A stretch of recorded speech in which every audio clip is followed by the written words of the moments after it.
Assalamualaikum warahmatullahi wabarakatuh. Hai semuanya, saya dari moderator kelompok 1 yang terdiri dari Eka Marta Dwi Arini, Nindi Triwulandari, Imam Ghazali, dan saya Alika Kirania Azada. Kami dari kelas 10 MIPA MA Darul Ma'wa Plandirjo. Di sini saya akan menjelaskan tentang cara pembuatan pupuk kompos dari jerami. Saksikan terus ya video selanjutnya. Cekidot.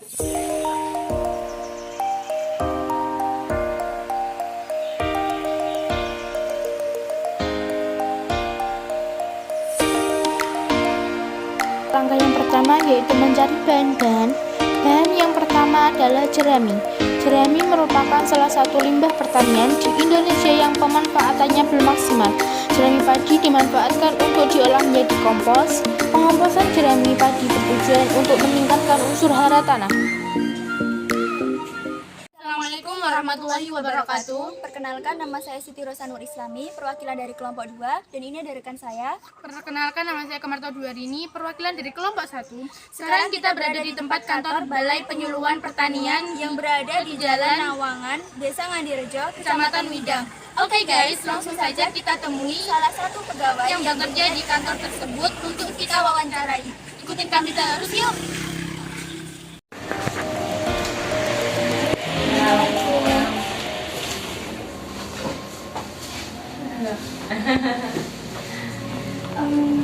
Boleh minta waktunya Ya, silahkan.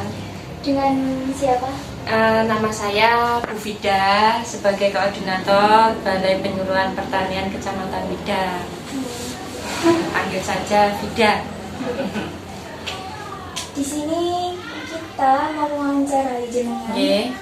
tentang bagaimana cara pembuatan pupuk kompos dan prosesnya dari jerami. Dari jerami. Oke. Tadi kita sudah praktekkan, tentunya kalau pembuatan kompos jerami bahan utamanya dari jerami itu. Jerami itu tentunya kalau dibiarkan saja pelapukannya kan tentunya lama. Akhirnya kita beri starter bakteri yang untuk memproses penguraian kompos tadi. Kita pakai bahan E4, terus bahan makanannya E4 itu, bakteri yang ada di E4 itu harus pakai glukosa, dedak, ya. Kita bisa tambahkan juga trichoderma tadi. Dan ini proses-proses ini untuk membantu mempercepat pelapukan proses pengomposan dari bahan jerami itu. Kalau tidak pakai ini, terjadi proses pengomposannya secara alami, membutuhkan waktu beberapa bulan, 2 bulan pun juga sangat waktu yang sangat lama. Ini kalau pakai bahan-bahan yang tadi bisa mempercepat setengah dari perjalanan itu sendiri. Sekitar berapa hari? Kalau 1 pakai- bulan, 1 bulan. Ya.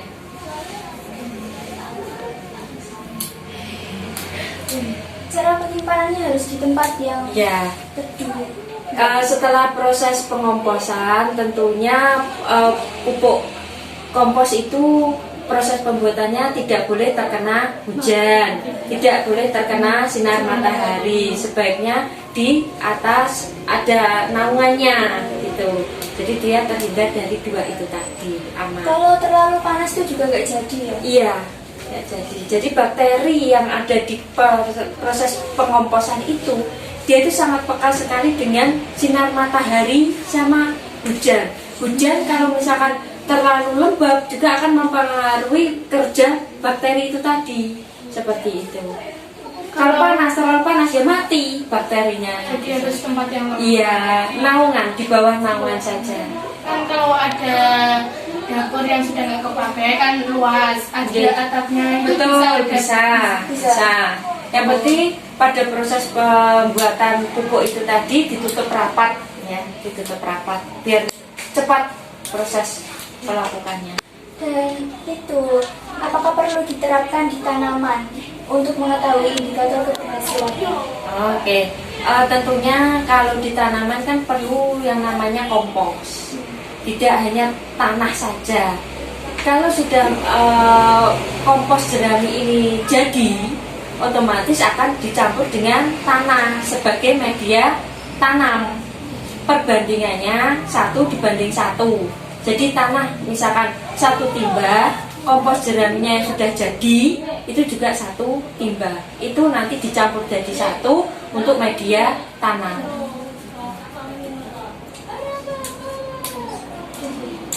Oke, sudah cukup ya. Semoga manfaat hasil dari pelatihan ini ya.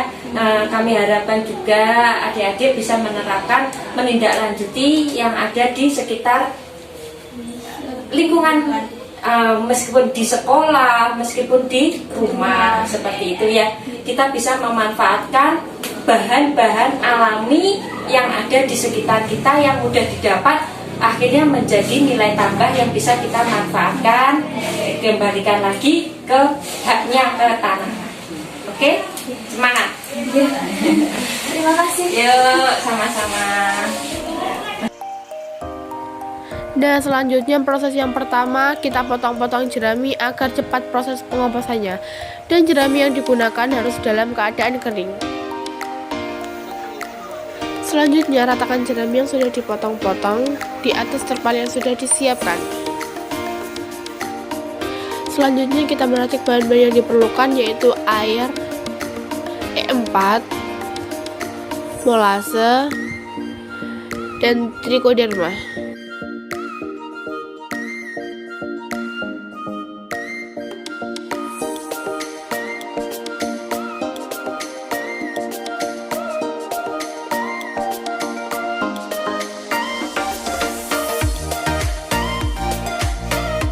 Tuangkan E4 sekitar setengah aqua kecil.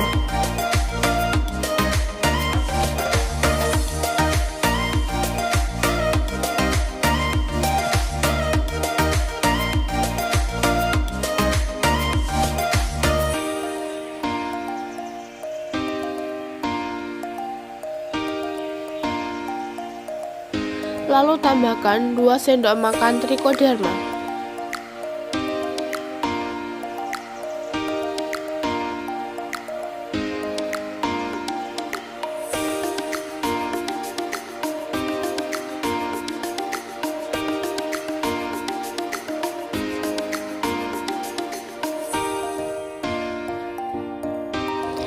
Dan tambahkan molase sekitar setengah gelas aqua kecil.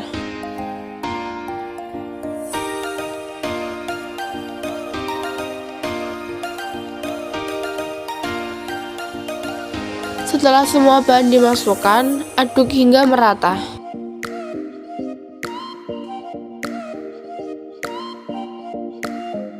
Selanjutnya, tambahkan racikan tadi hingga merata.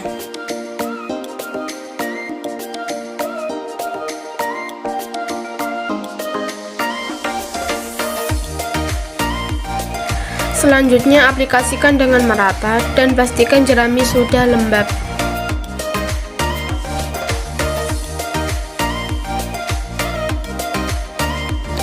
Tahap selanjutnya, simpan ke dalam terpal dan tutup dengan rapat-rapat. Dan untuk menyimpan jerami, pastikan berada di tempat yang tidak terkena sinar matahari dan hujan.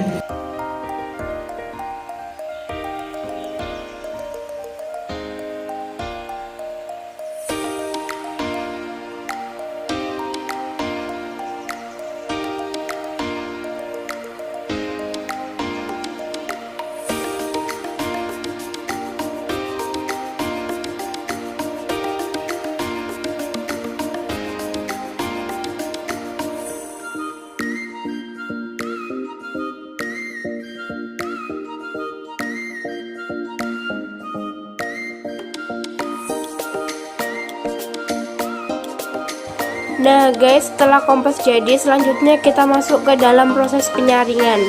Hasil kompas yang sudah tersaring kelihatan lebih lembut dan lebih halus. Setelah kita saring, selanjutnya kita kemas.